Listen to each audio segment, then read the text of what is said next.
So prices have gone down so much that we've been able to buy 17 cars in just one day for my used car dealership here. And throughout this video, I'm going to take you through a lot of these cars that we just bought and show you what I paid for them and tell you what I'm going to sell them for. So you'll be able to know exactly how much I'm trying to make on each and every one of these cars. All right, so check this one out. This is one I definitely want to show you. It's a 1999 Mercedes E430. I love these cars. I actually bought this car to do a flip video on. I've already recorded the whole video of getting the thing done. Getting it inspected, getting it fixed, cleaning it up, and I'm just waiting on it to sell at this point. And when it sells, then I'll get the rest of that video done. But just a little sneak peek of what you can see on this. We're selling it for 3,500 bucks, and I'll show you exactly what we have in it, just so you know I'm just not making up stuff for a video. Oh, son, yeah, 1999 Mercedes-Benz E430. It's got 141,000 miles on it. That's exactly what we got in it. We got 2128 in it.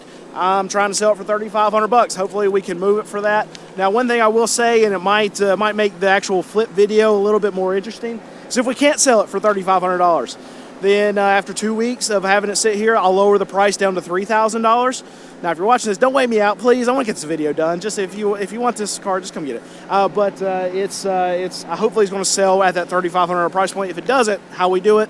If a car doesn't sell within 2 weeks, mark the price down by 500 bucks. If it sits for another 2 weeks, we mark it down by another $500. It will make for a much better video if I have to get down to about break even on this car, and you'll see the frustration in my choosing of. I chose that car because I bought it from the auction, and I also chose it because I thought it was a really good deal, and I chose it because I thought we would sell it very, very quickly at 3,500 bucks. And I might be completely wrong. We've only had it on the lot now for 2 days, though, so we've had one lead, I think, and that's it. So it's still sitting there. Hopefully we'll get it going pretty quick, but you're going to be able to see it either way. Now, I know I'm saying that wholesale prices are going down and going down in a meaningful way where we're able to buy more cars and better cars than we have been buying, but that doesn't necessarily mean that prices are going down for you as a retail customer. It could be that a car that we were able to buy for $2,500, 2 months ago, is now 1,500 bucks. But the thing about it is, if I still try to sell that car for $3,500 because I could sell it for $3,500 2 months ago, then you as the retail customer, you don't get any of that benefit. I just get more margin on my investment. I make more money off selling the actual car.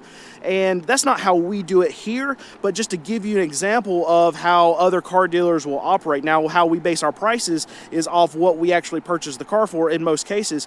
But what other car dealers will do is that they go off the market value. Market value, who knows what that is, but there's actual values out there for vehicles. So if they were able to sell a car for $10,000 2 months ago and they were paying $8,000 for that car, but now because wholesale values have gone down and they can buy that car for $7,000, that doesn't mean that they're putting it out for $9,000. And a lot of those car dealers' minds are like, okay, well, 2 months ago I sold a very similar car to that for $10,000. Now I'm getting it $1,000 cheaper. I'm still going to try to sell it for $10,000. And this is why you can see the wholesale market really lead what the retail market does, because what ends up happening is that those dealers, even though they're getting cheaper prices on a wholesale level like what we're seeing right now, they're still keeping their prices way up here because they're trying to hit that home run. They're trying to get that same amount that they were getting 2 and 3 months ago, but the market is going to eventually tell them that they can't do that anymore.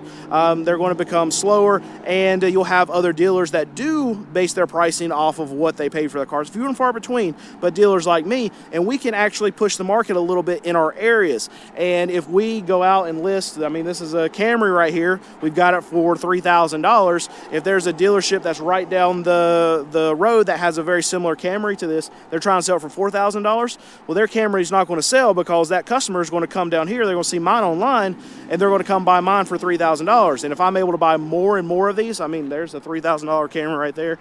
I wouldn't even look up, but this one's also a $3,000 Camry. But we have more of those that we can sell for $3,000, and that other dealer that's selling it for $4,000.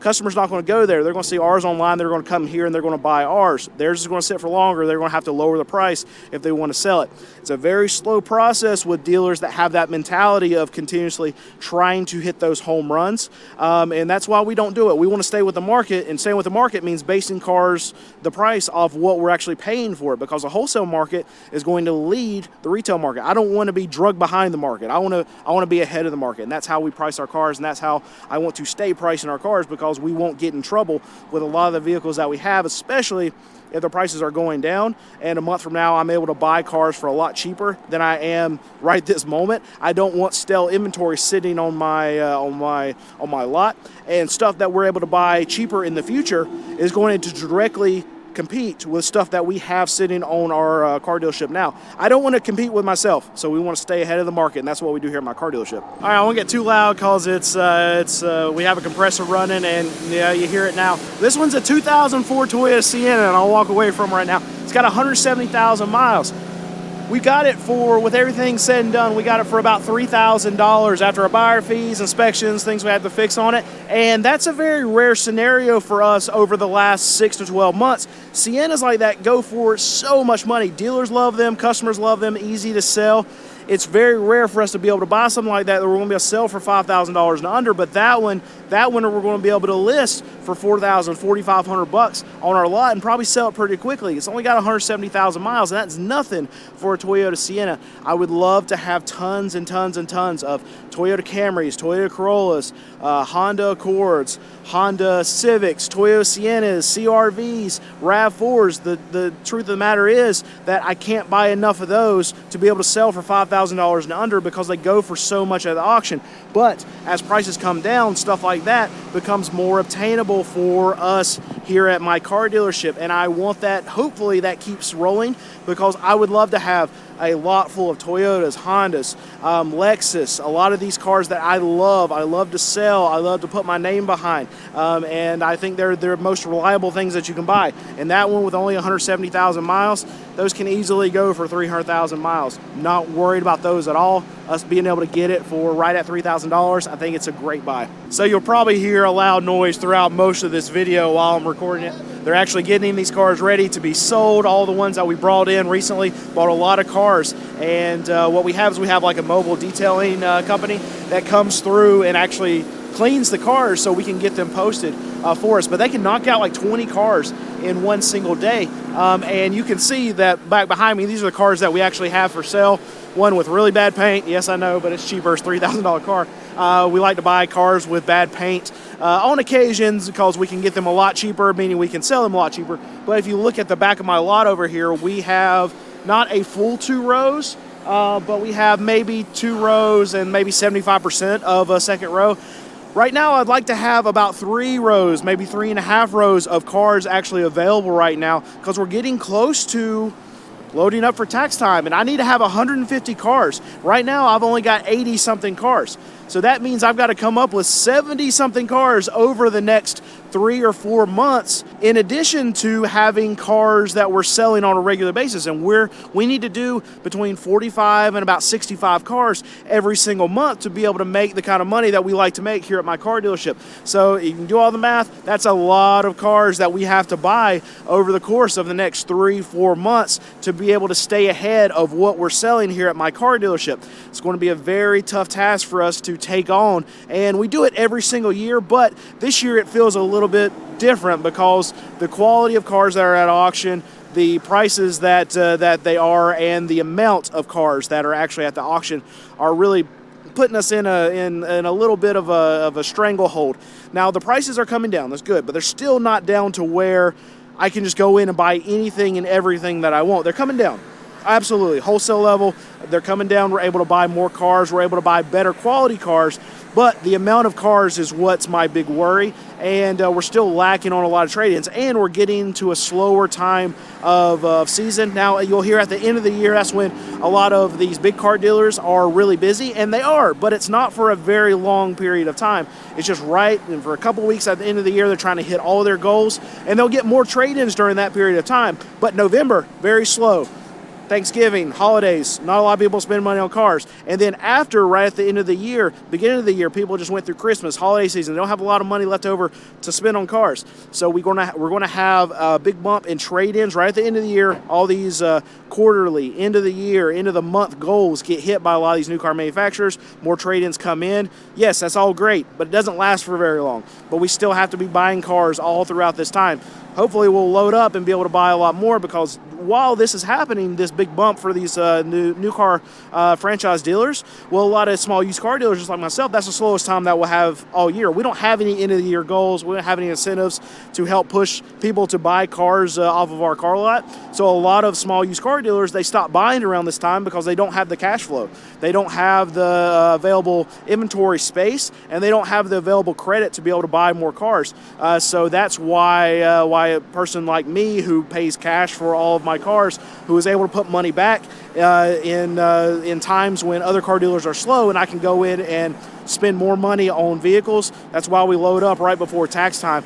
It's a benefit for us, but I'm still worried. I'm still worried about how many trade-ins are actually going to enter the system, because we all know car market is very weak. A lot of new car dealers saying the same thing. Car market is very weak. I need those trade-ins. I need volume. I need velocity of money moving through the system, and that's not what's happening right now. So I'm going to have to bet and hope that a lot of other cars, it seems horrible to say, but I need to hope that a lot of other car dealers like myself are so weak that they can't spend the money, and that means there's more cars for me to be able to go in and purchase. And it's already looking like that now with as many cars as we bought over the last couple weeks. And I can show you an example right here of one that we actually had to lower the price on. This is a $3,000 Kia Soul.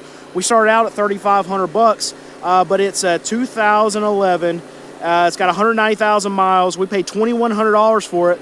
After everything's said and done, we had $2,365 in it. We're selling it for $3,000, so we're only making what, $600 and something on it as of right now. I lost the number, so you do the math. But that's one where we kept for longer than 2 weeks. Tried to start at $3,500. Couldn't find any buyers for it. Maybe because it's Kia Soul. I get it. A lot of people hate Kia Souls. A lot of people love them. I don't like Kia Souls. But just to give you another example of a car that I don't necessarily buy everything that I just like to have here on my car dealership. We have to have Kias on our dealership. We have to have Jeeps.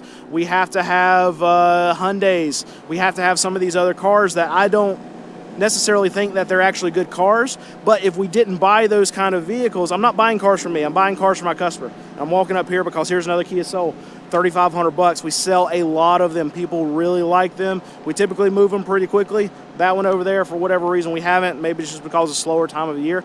But I have to buy stuff for my customer and not for me. It's not about me. If it was about me, then I just have nothing but Toyota Camrys on my lot, and we would limit some of our market.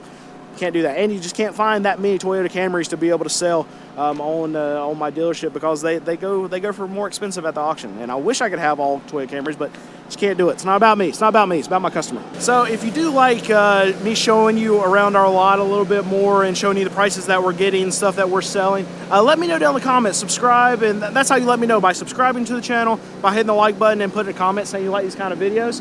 We got lots of cars that are coming out, so I can do a lot of these videos on a continual basis. And every week we're having, I'm hoping at this point, 25, 30 cars come out. I've been talking a lot about the car market on this channel. To tell you the truth, I'm getting tired of it, though. I know you're getting tired of me talking about Ford, Chevy, Stellantis. I would love to never say Stellantis' name ever again. I know when things actually come up in the news, that's stuff we've got to talk about, but the car market's getting tiring. So if you would like to see more of me actually giving you updates on the lot, I enjoy doing this more because this is what I live each and every day. I'm not an expert on Ford. I'm not an expert on GM. I'm not an expert on Stellantis. I just report on the things that are happening in the market, so you really don't have to do any kind of deep dive into it. But stuff that's happening here in my car market, at my car dealership, I am an expert on this. I know the ins and outs. I know how to make money buying and selling cars. My niche is this $5,000 and under. I know how that market's moving, how it moves throughout the course of the year, when dealers are weak, when dealers are strong. I know that kind of stuff that's going on. So let me know if you want to see more of this kind of content as opposed to me talking about the news. And if you like just a good even balance of both, let me know that too. But anyway, thanks for watching, and I'll catch you on the next one.